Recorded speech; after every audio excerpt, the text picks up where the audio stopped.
2024 ലോകത്തിലെ ഏറ്റവും മലിനമായ നഗരങ്ങളുടെ പട്ടികയിൽ ഒന്നാമതെത്തിയ നഗരം കറാച്ചി, ലാഹോർ, കൊൽക്കത്ത, ഹേഗ്.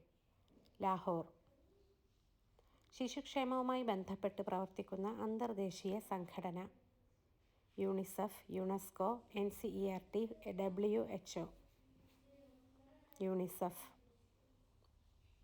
താഴെ തന്നിരിക്കുന്നവയിൽ ഏതിലാണ് എഥനോയിക് ആസിഡ് അടങ്ങിയിട്ടുള്ളത്? വിനാഗിരി, തൈര്, സോപ്പ്, വൈൻ. വിനാഗിരി. കേരള സോഷ്യൽ സെക്യൂരിറ്റി മിഷൻ KSSM-ൽ എത്ര അംഗങ്ങൾ ഉണ്ട്? 7 അംഗങ്ങൾ, 9 അംഗങ്ങൾ, 11 അംഗങ്ങൾ, 15 അംഗങ്ങൾ. 15 അംഗങ്ങൾ. Thanks for watching my dear friends. Please subscribe and share.